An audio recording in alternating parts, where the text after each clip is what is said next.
Hello and welcome to the 2023 Ergo Summit. This talk is going to be on loans.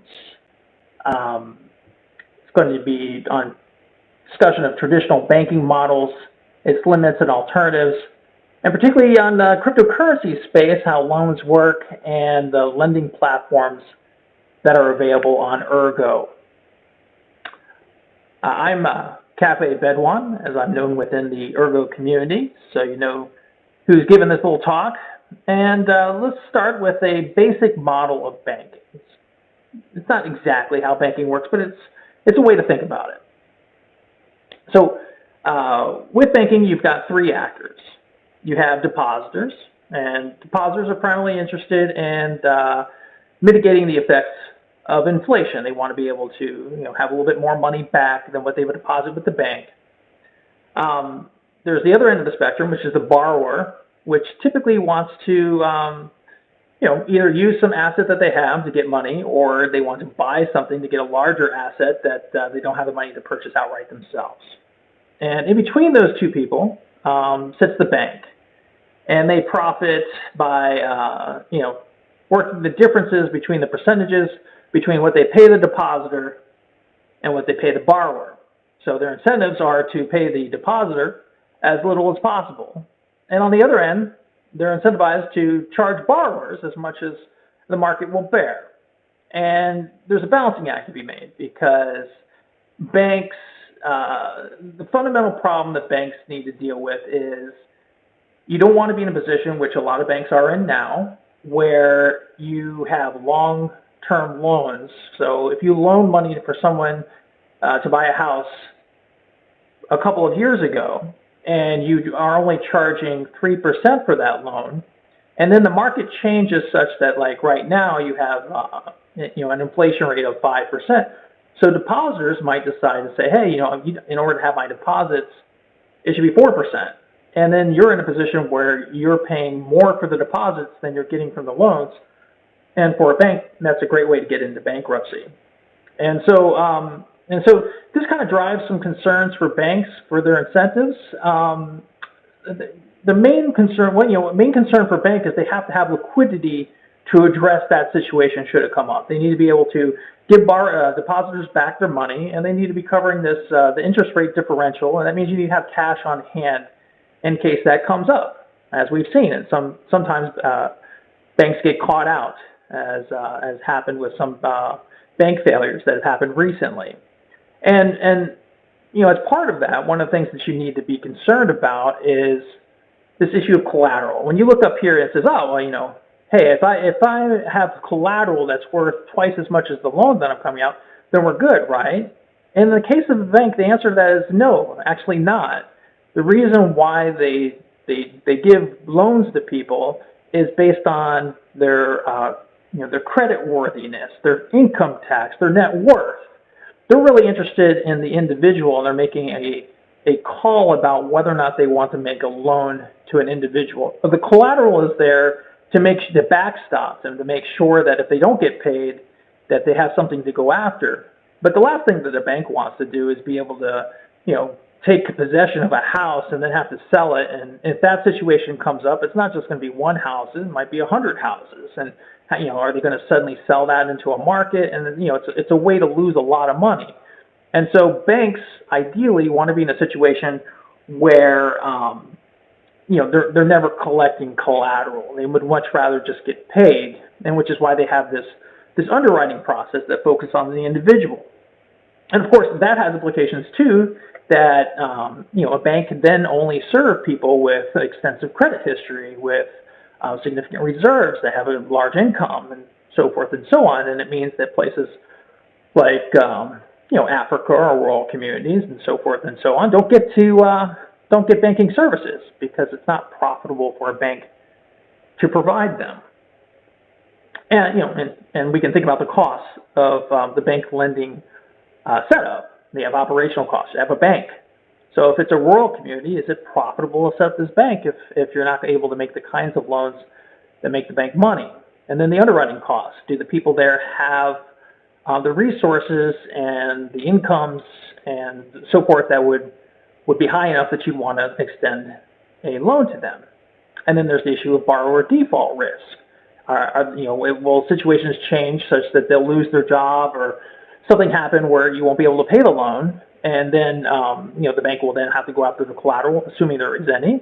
And maybe something happens with like if it's a house, for instance, on a mortgage, maybe it goes underwater and it's actually worth less than the loan that was there to buy it because the economic market has changed.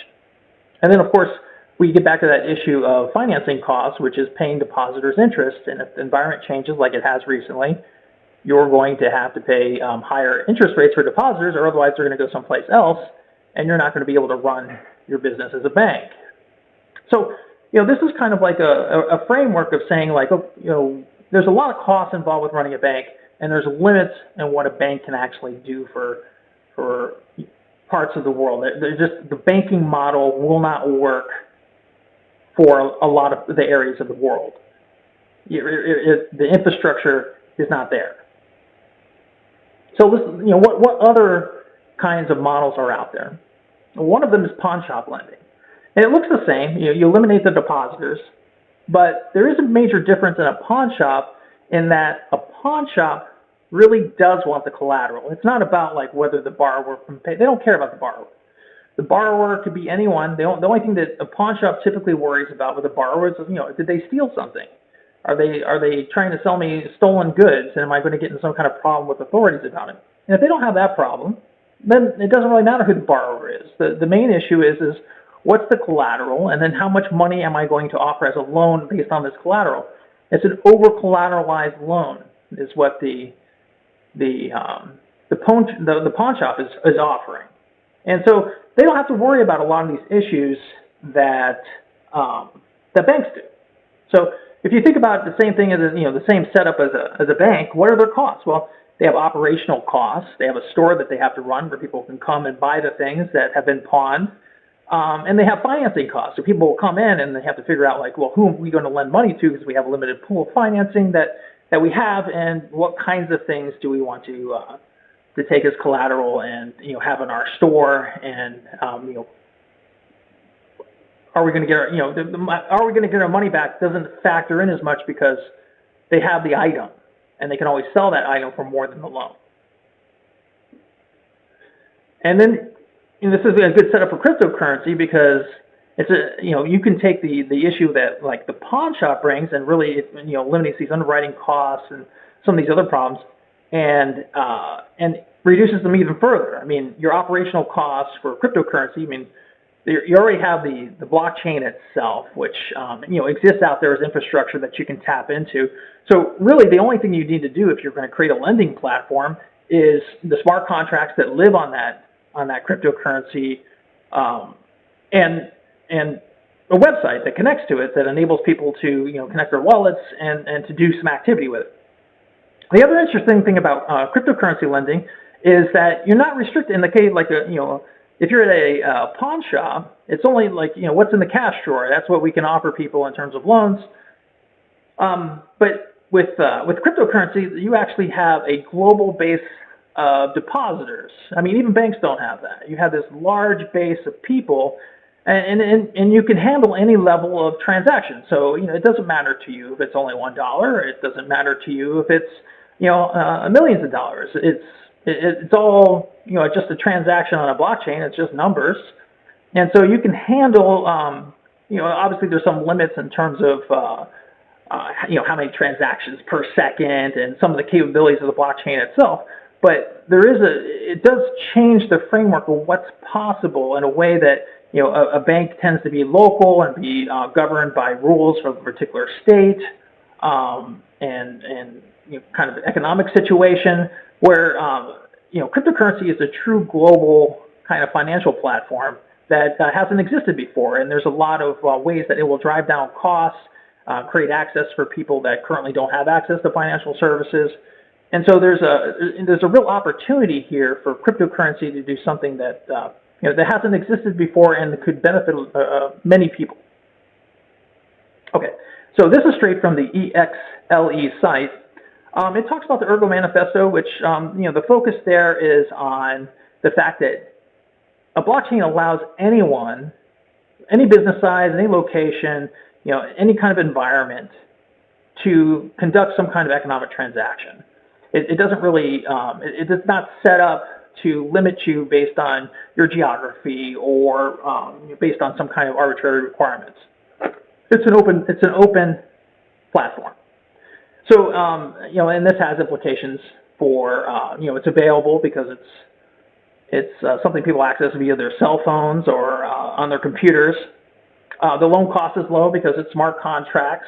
So these, it's a computer program. It's not people sitting there evaluating your background and your ability to pay. It's secure because it's cryptocurrency, and there's secure protocols for accessing and using it. And so a lot of the things that involved in the banking, even the pawn shop model, are eliminated if you use a cryptocurrency as your base platform to do your lending. So on Ergo, you have 3 loan platforms. You have EXLE, which is a pooled, uncollateralized lending platform. You have duckpools.io, which is a pooled, collateralized lending platform. And then you have Signify, which is a person-to-person P2P lending protocol. What does that mean? So let's look at each in turn. So EXL is a kind of social lending platform.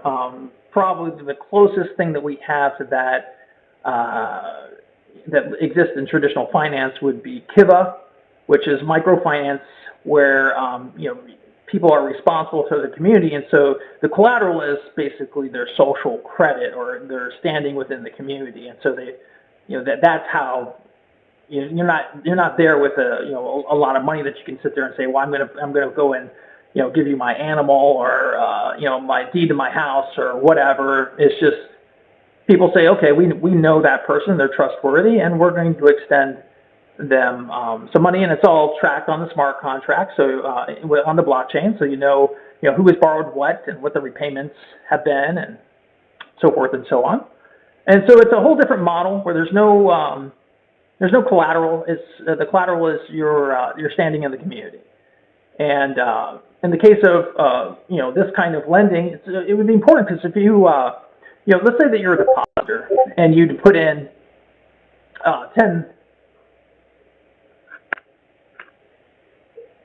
$10,000 into a community to improve it. And then they decide, okay, we're going to take $8,000 and we're going to build a well so that we have better access to water for the 1,000 people in our community. And then they said they have 20,000, and they're like, and we'd also like to start like a fishing, maybe a catfish business, which can be done for $2,000 to $9,000 or something like that. And there may be a specific person, there may be a specific community. There's a lot of ways in which that might break out, but this is a way to kind of build in some basic infrastructure for the community that then would enable them to work out some other kind of services. You might be able to get cattle or goats or some other agricultural fields. This all becomes possible once you get the well, but how do you get that $8,000 to build the well? Well, therein lies the problem because you don't have any financial services available. And so you have to come up with some kind of alternative system. And this is something that cryptocurrency is ideally suited for. You have a global system. There's a lot of different people available to offer deposits.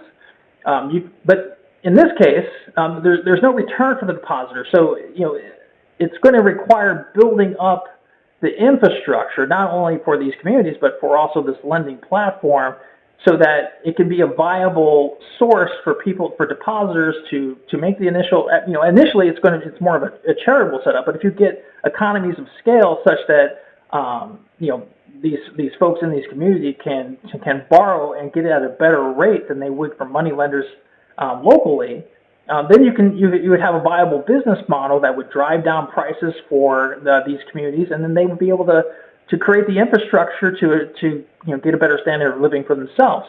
But initially, it's going to require people to come in and say, we're going to work to build this kind of system and get enough kind of gravity going to support it and to build it out so it can be an actual force kind of in the world and kind of change the way that we do finance.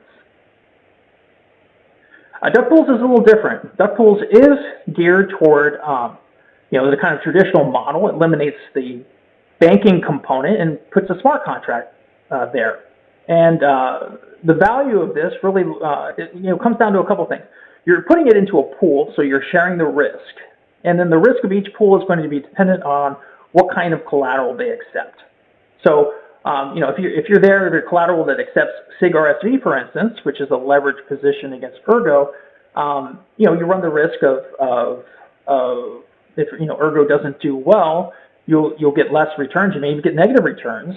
But if it does really well, and then you'll get more returns than you might otherwise.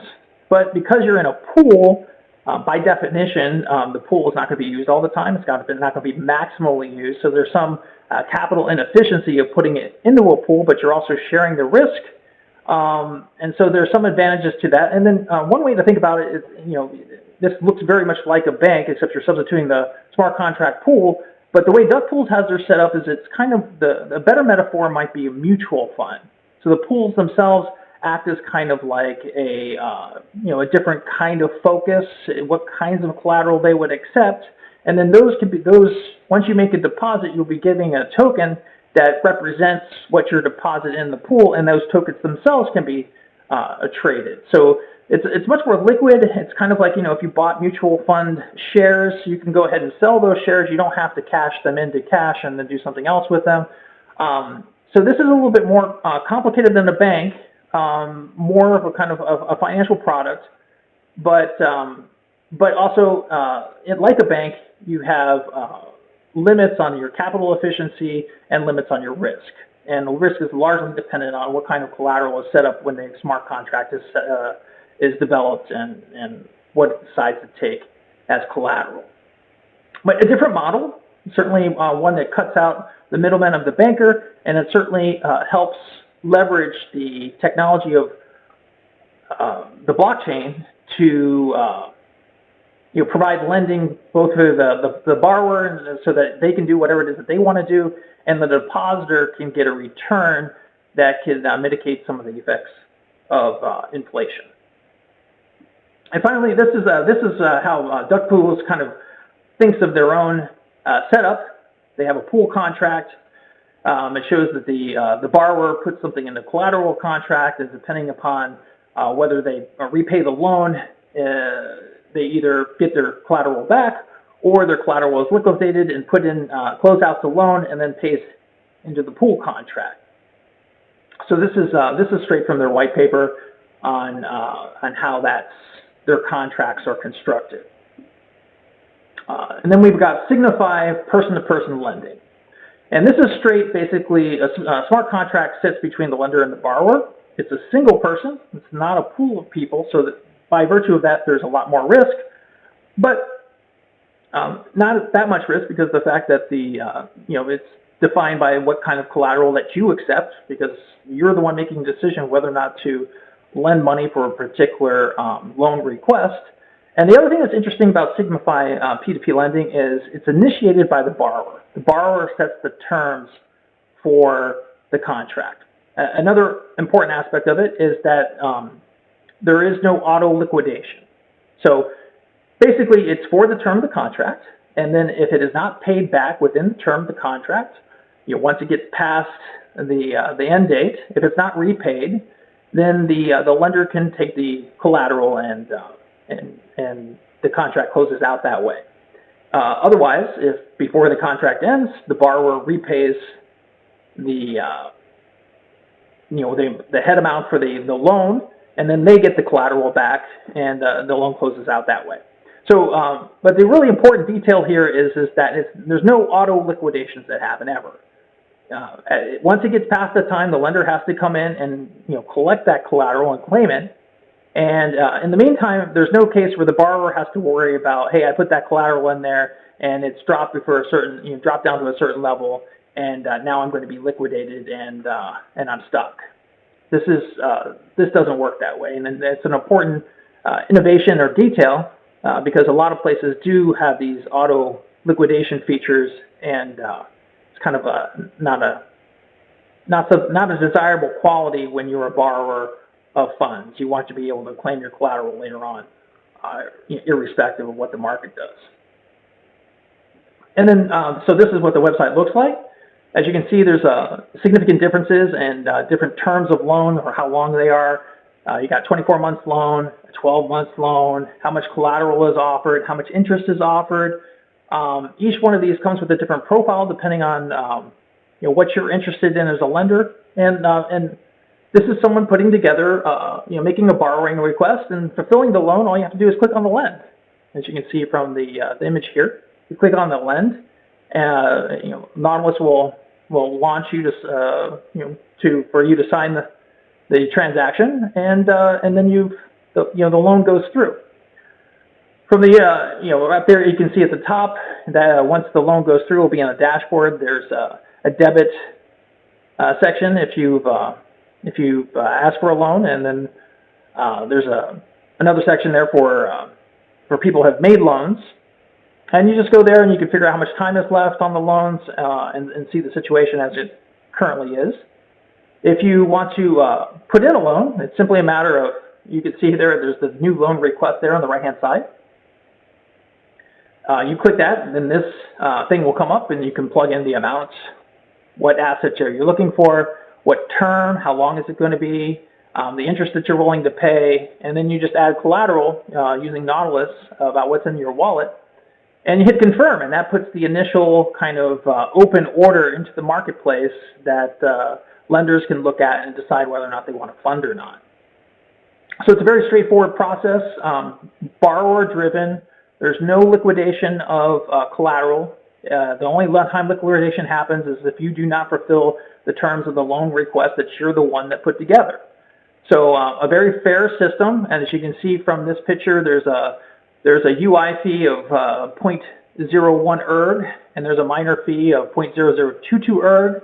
And then on the other side of it, when someone fulfills the loan, there's a nominal cost for the UI as well there, as well as a cost for the contracts. Now, the person that put that together. So, but they're relatively small, and this is a relatively straightforward process. Like I said, though, it's straight. Borrower and lender connected by a smart contract, so a bit more risk than if you use something like duck pools and pooled your resources into a pool that people can access. But also good reward, but you just have to make sure that you evaluate it, make sure that it has a good ratio to collateral to what the return is and how long it is, and make a judgment call about whether it's a loan that makes sense to you. So that provides a basic overview of these three lending programs that are on Ergo. It should be said that Signify is the only one that's currently in beta, but the other two haven't.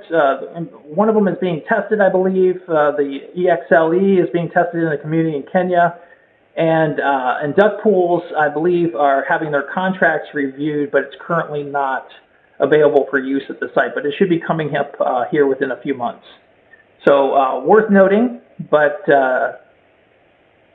this is an overview of these particular things. Signify is live. You can try it today. And if you have any questions, of course, you're welcome to come to Telegram or Discord using the links here, and people will be glad to give you any assistance you might need. And that ends our little talk on lending in general and lending on the Ergo platform. Thanks so much.